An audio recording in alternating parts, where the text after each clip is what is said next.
my name is Gerhard Schwantner and welcome to the Art of Nonverbal Selling.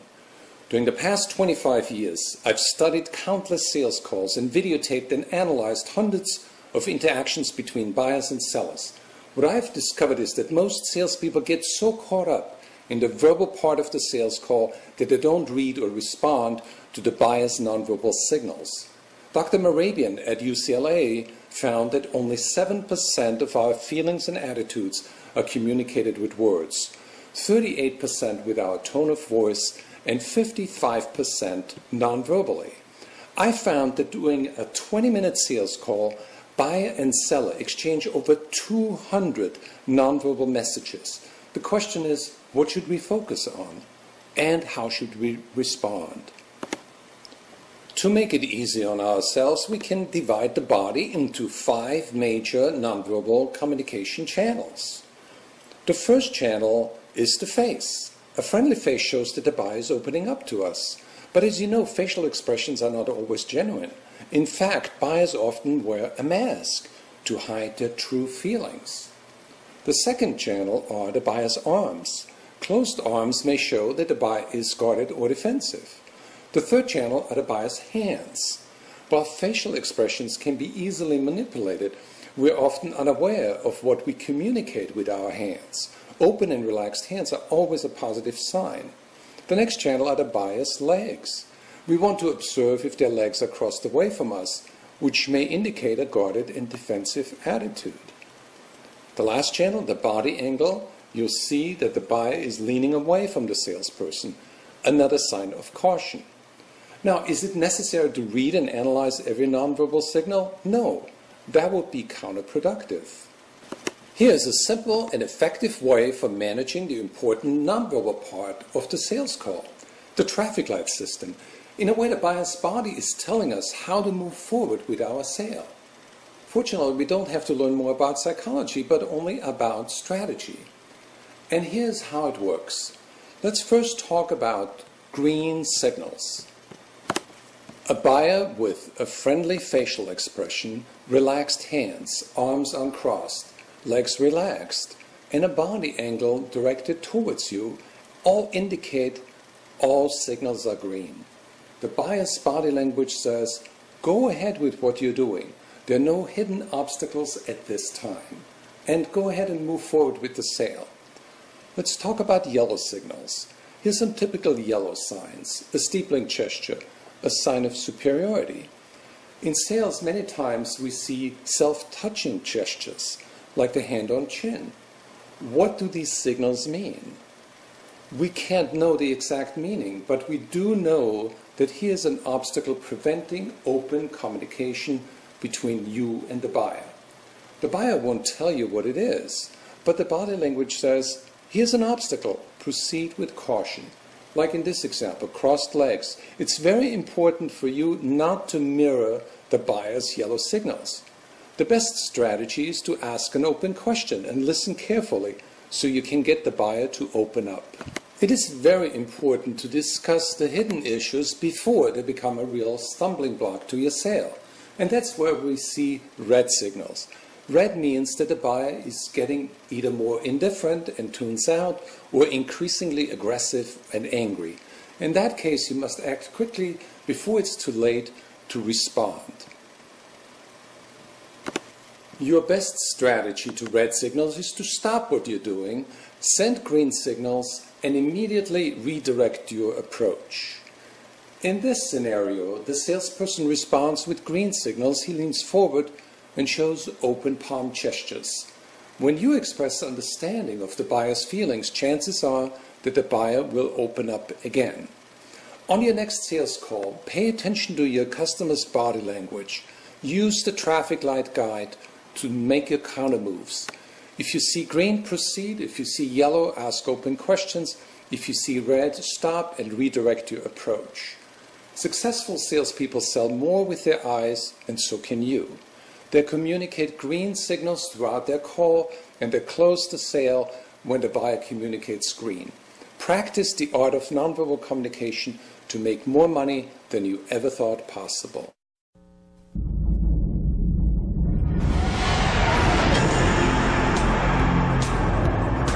about your last sales call. Was the customer leaning forward or backward in his chair? Was she smiling at you, but at the same time, did she have her arms crossed? Did his desk present a barrier between the two of you? During a 20-minute sales call, approximately 800 nonverbal messages are exchanged between seller and buyer. You know your product. You know your presentation. Your goal is clear: to get the sale and to create a satisfied customer. But your verbal skills don't always lead you to the sale. Why? Because you often focus too much on what is being said. If you fail to pay attention to the nonverbal signals, you can create a wall between you and your prospect.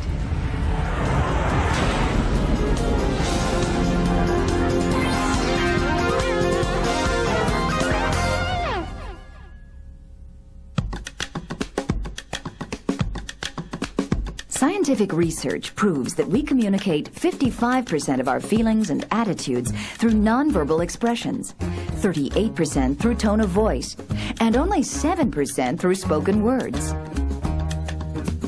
Salespeople who maximize the impact of that 55% by reading and responding to their customers' body language will have a significant competitive advantage. Misinterpreting your customer's body language can often lead to lost sales. Oh, that's very nice, yeah. Great. He's ready to buy this. Well, if you don't have any other concerns, what do you say we talk delivery dates? What if I pay all that money and it isn't compatible with our equipment? If I may show you one more thing. So, do you feel this will work for you? This sounds great. Yeah, I want this. I'm gonna do what we need. I just need to run it by Brad, as I mentioned. He's not as interested as I thought. Well, you know, I'll get out of your way here. Maybe if I can just leave my card with you. Appreciate that. Yeah, it's not a problem. Hey. Thanks. You can avoid these nonverbal mistakes, improve your observation skills, and learn to interpret major nonverbal signals and their meaning to your selling strategy. To successfully manage and control a sales call, we must become aware of our customer's body language, aware of our own body language, and manage to advance the sale and our relationship with the customer by applying the most appropriate verbal and nonverbal skills. When we use nonverbal communications techniques together with professional selling skills, you can identify and overcome negative nonverbal signals early in the sale. Why don't I sit over here so we can go over our material together? Respond faster and more accurately to buyer concerns. Sherry, why don't we develop a quality assurance standard that matches your requirements? It all begins with how you read your customers' true feelings and attitudes, feelings that they may be unaware of or trying to hide. Monitoring the buyer's nonverbal signals starts with a receptive state of mind. The ability to read the customer's age, ethnicity, energy level, and personality, as well as the immediate environment, helps you respond instantly, appropriately, and successfully throughout the sales call. Go ahead. All right, thanks. I got somebody in my office. I'll give it to you. Ah, Susan. Good to see you again. It's nice to see you, too. Scanning is simple because there are only 5 major channels of nonverbal communication: face, body angle, arms, legs, and hands. That money and it isn't. Observing a single gesture or focusing on one channel alone may not give us enough information, but scanning all 5 channels will provide us with vital clues about our customer's state of mind, expanding our awareness of his or her true feelings and attitudes. I'd like to show you how Beacon Printing can configure. An upright posture or body movement directed toward you is an important clue, signaling the sale is headed in the right direction. If we can achieve that, there's no reason not to do it. I really like that stuff. Conversely, when your customer leans back or away from you, he may be sending a negative message. Your buyer's face can be a puzzle. People often mask disinterest or disagreement behind a friendly smile. That's been my experience in other stores. Some buyers are trained to frown when they hear any price, a simple but often effective nonverbal strategy designed to get a deeper discount. You're not going to be able to beat that price anywhere else. Skin color, such as a sudden flush or deepening redness, can indicate anger or embarrassment. Where your customer puts her arms, how she moves them, and the intensity of her movements can give you vital clues to your selling strategy. Fairly high production schedule. How you doing? Likewise, customers often cross their legs away from you when they first sit down next to you. Then a few minutes later, you both find yourselves mirroring each other's body language. Goodness. However, the most revealing and reliable nonverbal signals are expressed through our hands. Relaxed hands and open palms indicate positive feelings. Keep up with the volume. Clenched fists indicate the opposite. We're often unaware of self-touching gestures, such as hands on chin, ear, nose, arm, or clothing. These silent messages often indicate anxiety or tension. Today, I know that you are very busy. On your next call, focus on your buyer's hand gestures. And I have a Syrah. While most people can easily control their face, their hands will reveal the buyer's true feelings. My customers seem to... Remember, a single gesture may be insignificant. You sign this here. What's important is to observe all 5 channels to find clues to whether your customer is reacting positively to your sales approach. Massive desks are visual barriers. It's hard to read your customer's body language in this setting. Sitting next to the buyer puts you on a more equal footing, where the atmosphere is more congenial. Remember, the objective of a sales call is not to walk away with a psychological profile of the customer, but to close the sale. Yes, I do. If you sign this here, you're getting the best quality product, the best price, backed by our guarantee. To master nonverbal selling power, we need to learn to read and interpret the customer's nonverbal messages and understand their meaning to our selling strategy. Please have a seat. Thanks for meeting with me.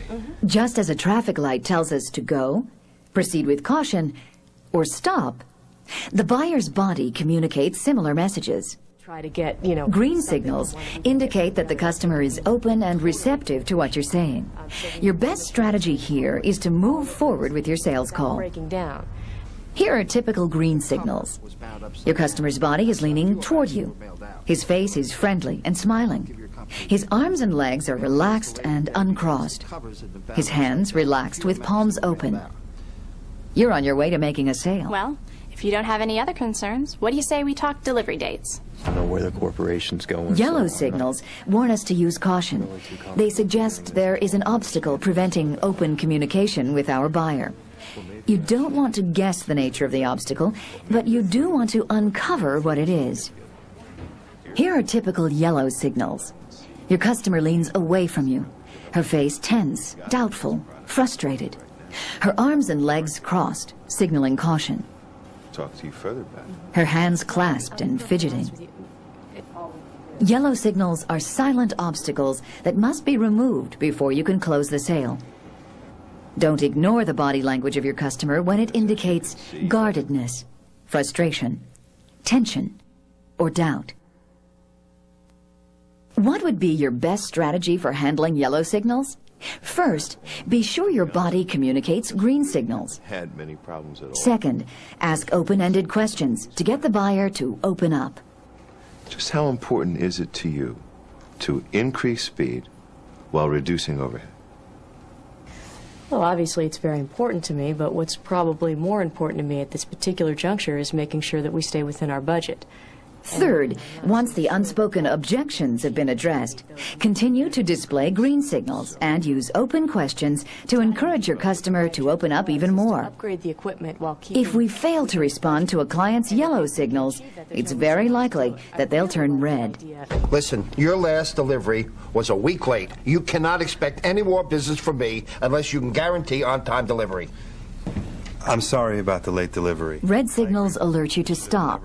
You are now facing nearly insurmountable barriers, and you need to repair the relationship first before you can move on with the sale. The cause of it was that the replacement shipment didn't go out until after the holiday.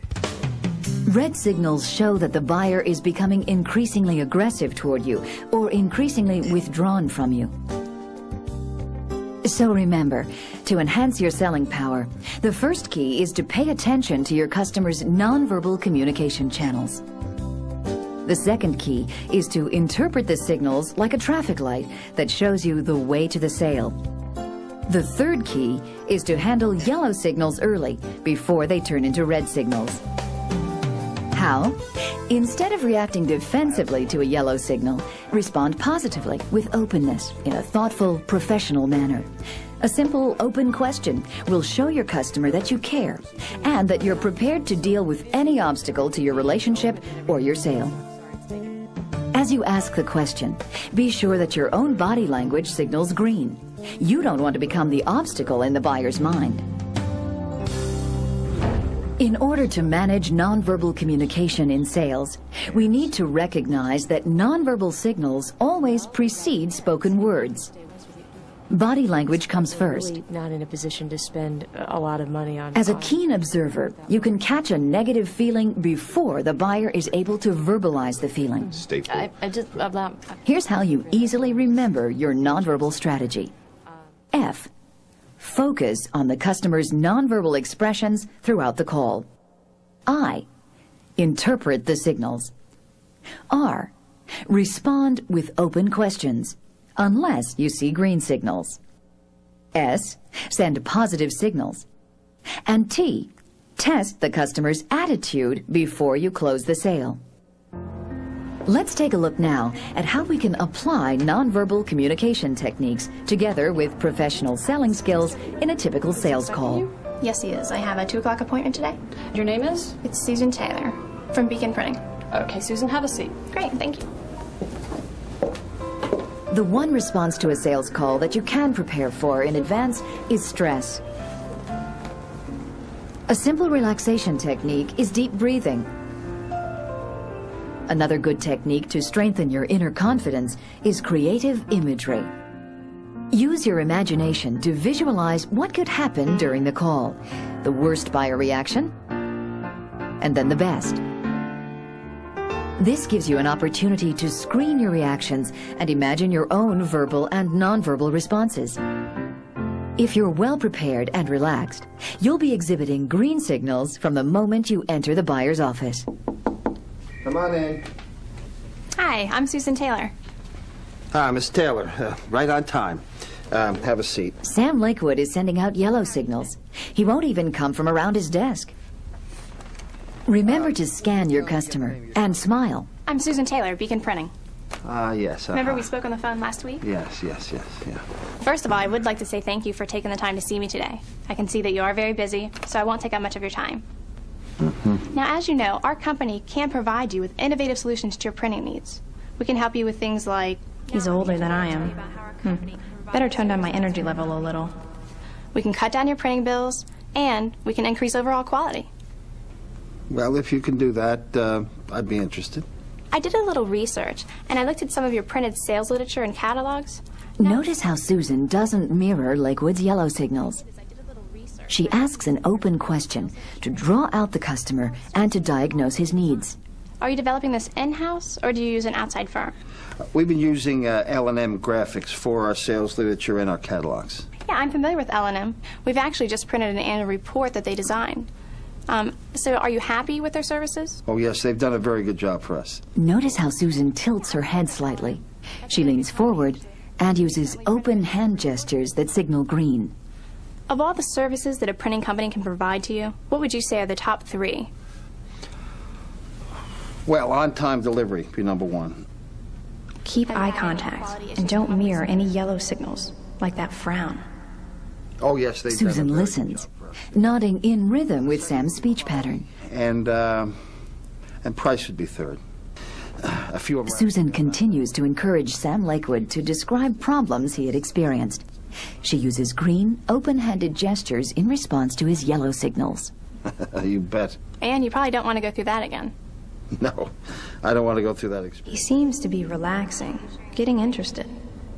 Now let's introduce some new ideas. Mr. Lakewood, I really appreciate you sharing this information with me. Susan leads right into her presentation, stating benefits, using persuasive eye contact, and continually scanning her customer. Once you turn a job over to Beacon Printing, 10 pairs of eyes watch out for you, so you get the best quality. And it all starts with inspection of the paper that you've selected for the job. But your price is too high. When it comes to objections, Susan keeps responding with green signals, acknowledging Sam's price objection. Now let's take a moment to talk about that. How do you compare the price? Currently, we're getting our catalogs done at $145 a thousand. Your quote is $158. Are you aware that our quote does include this 5-color process, a coated cover, and a better grade paper sample? Let me show you a sample. This is our die cut.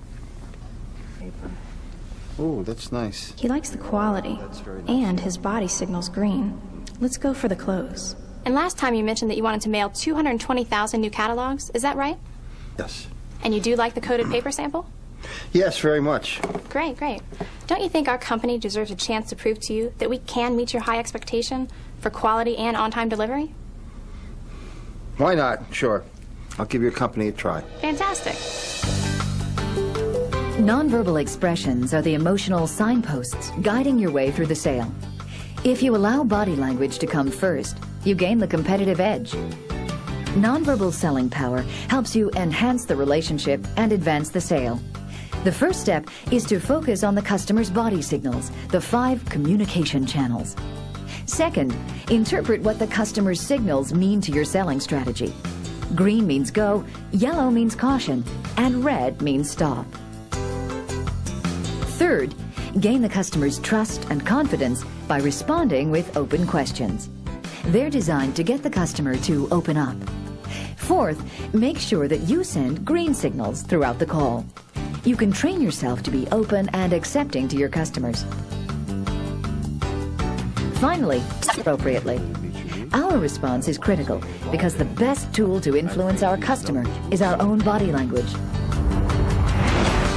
Customers communicate their true feelings and attitudes through 5 nonverbal channels: face, body angle, arms, legs, and hands. We need to scan all 5 channels to understand our customers' true feelings and attitudes toward us and our proposal. Like a traffic light, we divide our customers' nonverbal expressions into green, yellow, and red signals. Here's our first exercise. We'll look at 8 selling situations. Your task is to read the buyer's nonverbal signals. Take notes and write down the signals and your best verbal response.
Let's see how well you did.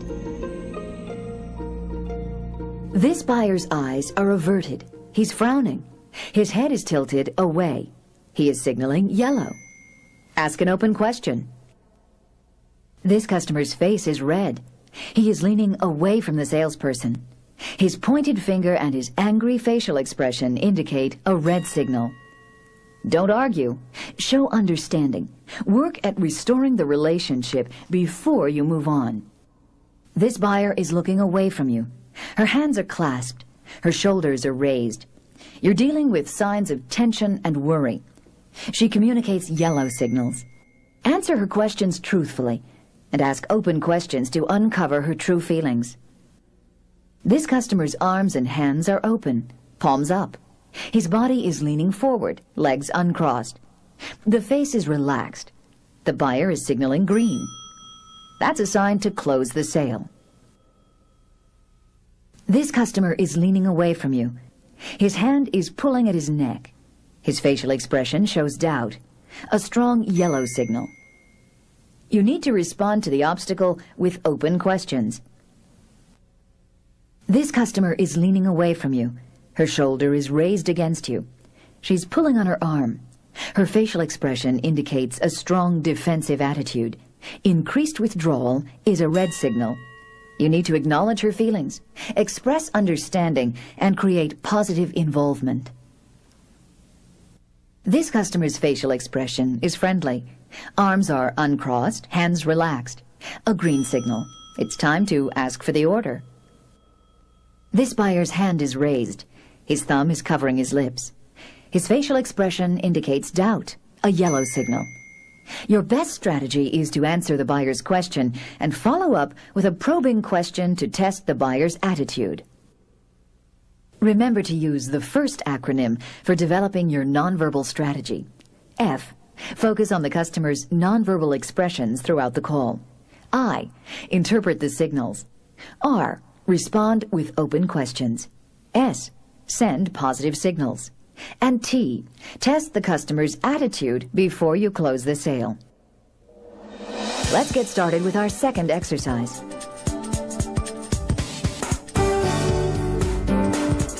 This is your first call on the general manager of the company. Let's see what signals you can pick up during the critical first 10 seconds of the call. Susan Taylor from Beacon Printing. Okay, Susan, have a seat. Great, thank you.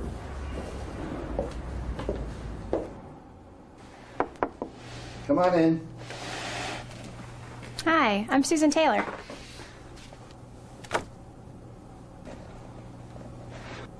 Have a seat. It's very nice to meet you. Nice to meet you. Let's review the scene and see what signals you've picked up. Mr. Lakewood is preoccupied. How would you get his attention? In this situation, it may have been better for Susan to walk a few steps, then stop, smile politely, and wait for the customer to get up and greet her. Do you smile when you meet a new customer? Remember, we want to send green signals from the beginning. When a customer looks you over like Mr. Lakewood, how should you respond? In this situation, you want to show confidence and avoid getting forced into power games. How? Take charge of the situation and state your business purpose. Self-touching gestures are signs of defensiveness, showing the customer that he is in control. Yellow signals won't help your sale. A palms-down handshake is yet another power signal, indicating that the customer has a need to be in control. If you can, always select a chair with an unobstructed view of the customer. Here is our third exercise. The customer has been very friendly and receptive throughout the call, but then you give him the price. So with a 3-year warranty and a service contract, we're talking about an investment of $8,700. $8,700? Where's the savings? By assuming this posture, what nonverbal signal is he communicating? His face is friendly, but puzzled. He is leaning toward the salesperson. His legs are crossed toward the salesperson. His body language expresses green signals, even though his verbal expression contradicts them. Oh, I need a lower net price. What would be your verbal and nonverbal response? Maintain your open posture and strong eye contact. What would you say to him? If you buy 2, I can give you a lower price. I don't need to. I just need 1 at a lower price. I can save you $850 by taking away the service contract. Look, I'm going to need that service contract. Have you ever bought something that met your need for low price, but failed to live up to your quality expectations? Yeah, why? I think we're in a similar situation here. You told me that your previous model had many breakdowns that cost you money and aggravation. I assume you want to avoid these problems in the future. Of course I do. If you sign this here, you're getting the best quality product at the best price, backed by our guarantee. Still $8,700. The buyer's body language signaled green. There was no reason for last-minute price concessions. Remember, don't wait for a verbal invitation to close the sale. Just ask for the order at the earliest opportunity. Here's our fourth scenario. The old... You're in the middle of your presentation when your busy customer is interrupted by an important phone call. Okay. Yeah, speaking. Hey! What nonverbal signals is he communicating? His eyes are averted, and his tone of voice indicates tension and frustration. All yellow signals. I'm not Look, I got somebody with me right now. How would you handle the interruption and the possible change in attitudes? Remain neutral and relax. Think of a way to reconnect by refocusing on the business at hand. When he hangs up, re-establish eye contact. Look, I don't want any excuse. Look, I have... After an interruption, you want to create involvement with specific questions to draw your buyer's attention back to the business discussion. Now, would you like to see your company looking like that? Investment, but the long-term... What makes selling such an exciting profession is that every call is different. Even when you know customers very well, they can surprise you with new attitudes that you may not have noticed before. That's why we need to remain vigilant and listen with our eyes and ears wide open. Approach every call as if it were your first. Test the waters with open questions before launching into your presentation. Scan the buyer's body. Keep your own body relaxed and communicate green signals. If you notice yellow signals, shift your focus from talking to listening. Ask open questions. Give the buyer a chance to express the hidden obstacle to your communication. If you show your customers that you really care about them, that you're able to serve their needs and solve their problems, you'll get more green signals than you ever thought possible. Now, by the time Now you're about to see how a role-play exercise called the practice call can increase your sales success. In the practice call, the buyer's situation is fictitious, but the behavior is realistic. And if by the end of the day... It's like a link trainer for airline pilots. Pilots can test their skills in a safe environment where the responses are real and a mistake will never hurt anybody. As a matter of fact, mistakes are a very good thing in the practice call. You don't want to maybe be trying out a new sales technique on a real customer because you'll stand the chance of losing the sale. Here, there's no risk. Okay. So, who wants to be the seller? All right, I'll do it. Okay, Tony, here you go. Tony, this is your case. And the buyer? I'll do the buyer. Beautiful. Okay, Michael, and that leaves you, Susan, to be the observer. So, I'm going to give you a few minutes to prepare, and then we'll get started. Great. Won't be hard on me. No promises. As the seller, Tony is going to call on a prospect. His objective is to open the call, present his product, explain customer benefits, and use a trial close. Michael will be playing the part of a typical prospect. His time is limited and he's busy. His goal in this call is not to volunteer any information unless the salesperson asks a specific question. As an observer, Susan will be observing, recording, and evaluating the seller's performance. She'll take notes to record the flow of the conversation and keep track of the nonverbal signals of both the seller and buyer. Also, she'll write down what she would do if she were in the seller's situation, so she can offer suggestions to the seller. As the viewer, we encourage you to assume the role of the observer. Please take notes and write down what was good and why. Also state what you would improve and how. So, you ready to observe? Absolutely. Okay. Mr. Mackey, Tony Thompson. Hi, how you doing? Thank you for taking the time to see me. You only got a few minutes. So. Okay, I'll be quick. I was wondering, do you have any cigars, Dominican, in the range under $2? No. Okay. Terrific. Oh. And here they are. Yeah. Okay, this is a curly head. Arturo Fuentes makes it. You're familiar with Arturo Fuentes? Of course, yes, yes. Right. He makes his cigars. and it retails for about $1.35.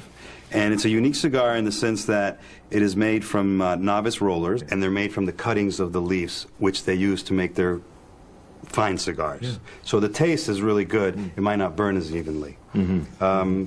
So Arturo Fuentes basically sells itself, and when you got a $1.35 cigar, which tastes just like his premium cigars because it's the same fillers, the same leaves, then you should have no trouble selling those.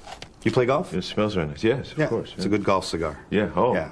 It'll stay lit through the wind, anything. So this one here, are you familiar with Padron? Yes, of course. This is a Nicaraguan cigar.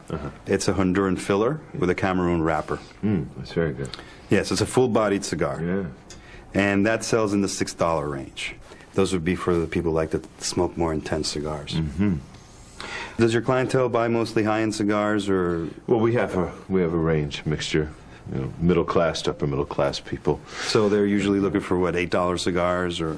Just the full range, really. We need more of these. Some people come in, they want to try cigars out, you know, and by location and so forth. So that, you know, we really do. I think I'll probably take 50 of these. All right. You want a bundle of those? Terrific. Yeah.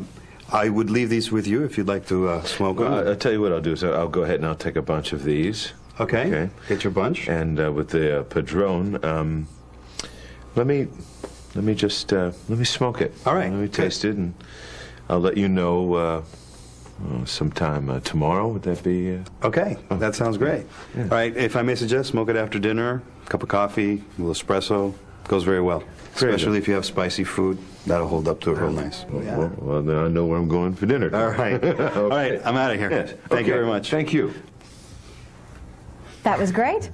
I can tell you were really invested. During the evaluation of the practice call, the seller gets a chance to reflect on the experience.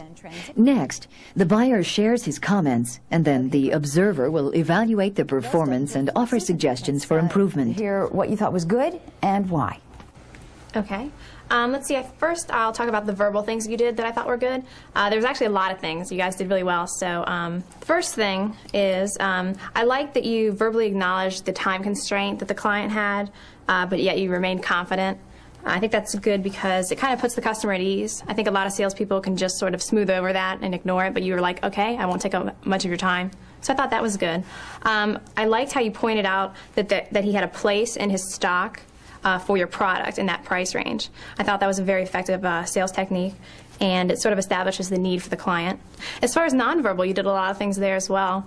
I noticed that you kept your palms up and out, and I think that's great. It shows it's kind of an open, non-threatening gesture that I think the client responded well to. You also nodded your head a lot when he was talking, which shows that, once again, you're listening, you're receptive to the client. And finally, I liked how you mirrored the client's smile and laughter, that you really established rapport, I think, with all your nonverbal and verbal things combined. Okay, that's terrific. Terrific. Now let's move on to what can be improved and how. Like I said, they did really well, so there wasn't a whole lot, but I did pick out a couple of things. As far as verbal, I do feel like you let the client off a little too easily with the Padrones. I think you had a great thing going. I thought you were a little too conservative there. I think you should have at least made an attempt on the client. He was giving you a good response. He did get a little bit more relaxed. I think you should have, once you had the sales momentum going, an add-on would have been a little bit easier. Perhaps you should have suggested that he try maybe 50 of the Padrones. You know, just try 50. And, you know, if they don't sell well, if you don't like them, you don't have to order them ever again. But I think you need the product, but all you really did is just let him try one. I think you could have sold him. He was in a pretty good mood. But as far as nonverbal, the only thing that I noticed that you needed improvement on was sometimes you looked a little to the left and down when you were talking to the client, and sometimes that can be interpreted as a little bit shady. You did say a few things like, you know, these taste, the $1.50 or something cigar tasted just like the premium. That's a little hard to believe, and when you were saying things that you didn't quite believe, you looked to the left or you looked down. Other than that, though, I thought overall it was really fantastic, and I really had to reach to find things to improve. She's pretty thorough. That was an excellent example of what was good. Well, Why? Okay, well, it's time to trade places. Oh, good. I don't know if I understand. Now that you've seen how a typical practice call exercise is conducted, you can apply this learning tool to your situation. Your goal should be to train for increased sales. Here are your learning objectives. Test new skills. Remember, it's better to experiment in the classroom than to role play with real customers. Review how others see you. We rarely get a chance to see ourselves as other people see us. Adapt positive body language. Learn to automatically assume an open and relaxed body posture. Increase your motivation to change. Once you apply the power of nonverbal communication, you'll always have an edge. Narrow the gap between thinking and doing. How? Through ongoing practice. All right, what about if you're a banker and I'm selling you? We encourage you to participate in these practice call exercises. Company looking like that. Allow yourself to experiment and make mistakes. Mistakes show that you're not afraid of learning. The only mistake you can make is not to learn and grow. A black belt one day? 3 years. Nonverbal communication is the biggest part of acting, actually. One of the things that I do in the class that I teach, the acting class that I teach, is that we'll take a look at the opening scene of The Godfather. And then we just go over the lines, and of course, really when you pay attention to the scene, The Godfather sounds actually a bit wimpy, but he wins, and he wins big time in that scene. So we watch it again with the volume down, and you can see that he's spending the whole time threatening the Undertaker with his body. It's all nonverbal. Sometimes when I practice a script, I'll actually look in the mirror to see if I'm doing the proper gestures.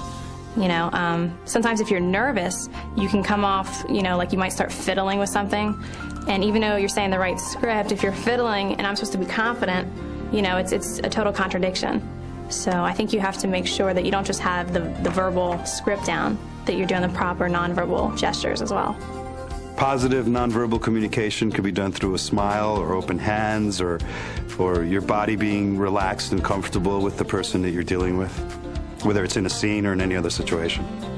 How about the scene where Gerard gave you the cigar? Oh yeah, well he's a great salesman anyhow. he's great at that, and it was just good because with what he does there, just presenting the cigar, well, you had to participate, you had to smell it, you had to become part of what he was doing, and I think that was a great sales technique. A lot of times when I go on a job, on the way there, I don't turn on the radio, I don't listen to music. I actually sit there and kind of think about the client, think about what they're looking for, and try to become that. Nonverbal communication in acting is very important because you're actually listening to what the body is saying to you without words. So it's very important. What is being communicated, really communicated, and what you are feeling from the scene often has nothing to do with what the script says. And so you teach the actor to always follow the subtext, which is the nonverbal part, because that's really the truest form of communication.